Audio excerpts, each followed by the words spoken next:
प्रयोगाचा वार शनिवार यामध्ये आपण एक छोटासा प्रयोग करून पाहणार आहोत। प्रयोगाचं नाव आहे कोणती मेणबत्ती आधी विझते आणि कोणती नंतर विझते, है ना।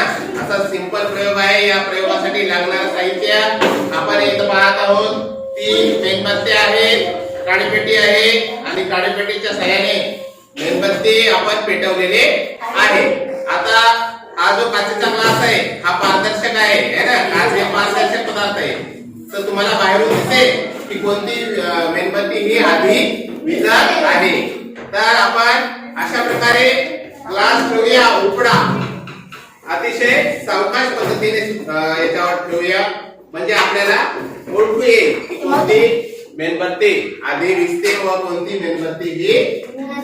कारण ती मेणबत्तीची जी उंची आहे ही प्रत्येक मेणबत्तीची अलग अलग आहे। एक उंच आहे, एक मध्यम आहे आणि एक छोटी आहे, है ना। तर पाहूया। तर सध्या इथं आसपास काय आहे, ऑक्सिजन आहे। ऑक्सिजन हा ज्वलनास मदत करतो आणि त्यामुळे हे छान पैकी मेणबत्त्या पेटलेल्या दिसत आहेत। आता आपण याच्यावर सावकाश पद्धतीने एक काचेचा ग्लास उपडा ठेवूया। तर ही छोटी मेणबत्ती सर्वात उशिराने विझलेली आहे। उंच जी होती मेणबत्ती ती सर्वात आधी, मध्यम उंचीची मेणबत्ती त्यानंतर आणि सर्वात शेवटी मेणबत्ती विझली जी की लहान आहे, है ना, उंचीनं कमी आहे। तर असे का झाले? पहिल्यांदा या ठिकाणी जेव्हा ग्लास उपडा नव्हता त्यावेळेस इथं जे मेणबत्त्या होत्या त्या अतिशय चांगल्या प्रकारे प्रज्वलित झाल्या होत्या, पेटत होत्या। कारण की इथं आसपास काय होता, ऑक्सिजन वायू होता।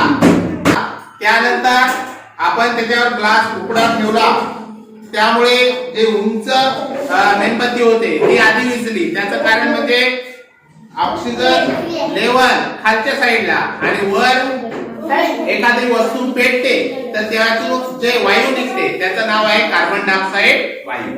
कार्बन डायऑक्साइड वायू हा वरच्या बाजूला सर्वात उंच असलेल्या मेणबत्तीतून निघाला आणि तिथं जवळ ऑक्सिजन वायूची कमतरता त्याला भासली आणि कार्बन डायऑक्साइड वायूचं गुणधर्म असते की कार्बन डायऑक्साइड वायू हा ज्वलनास मदत करत, आग विझवण्याचं काम करतो।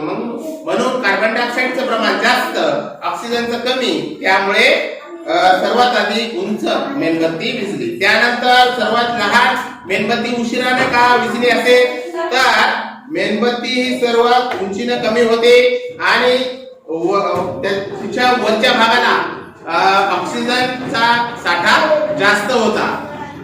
मेणबत्तीतून निघणारा कार्बन डायऑक्साइड वायू हा तुलनेने ऑक्सिजन वरच्या साईडला जास्त असल्यामुळं काय झालेलं आहे, मेणबत्ती उशिराने विझली। कारण की ऑक्सिजनची लेवल कमी होण्यासाठी तिथं तुलनेनं जास्त कालावधी लागला, है ना।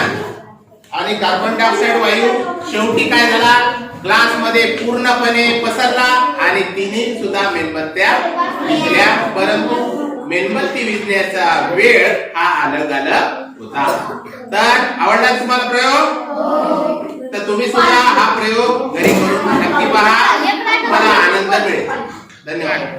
आज शनिवार प्रयोगाचा वार साहित्य प्रयोगाचे नाव काय? प्रयोगाचे नाव आधी विझणारी मेणबत्ती आणि मग विझणारी मेणबत्ती। साहित्य छोट्या मोठ्या आकाराच्या मेणबत्त्या आणि एक काचेचा ग्लास आणि एक काडीपेटी। आता आम्ही त्या तिन्ही पण मेणबत्त्या लावणार आहे।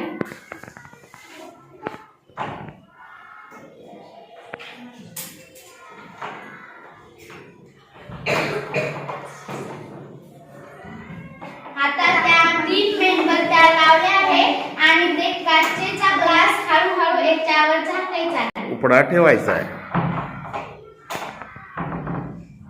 आता उपडा ठेवला आणि समजात आधी एकदम मोठी मेणबत्ती विझली आहे आणि नंतर मध्यमची विझली आहे आणि समजात छोटी मेणबत्ती विझली आहे। सगळ्यात शेवटी छोटी मेणबत्ती, कमी उंचीची, सर्वात कमी उंचीची जी बत्ती ती विझली। असे का झाले? असे का झाले? कोण सांगेल? कारण की ते हा ऑक्सिजन सांग.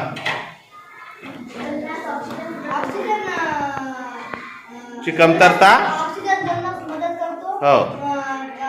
ग्लास टाकल्याने ऑक्सिजन बनवण्याला त्याचे न्यूट्रॉन कार्बन डायऑक्साइड पसरला.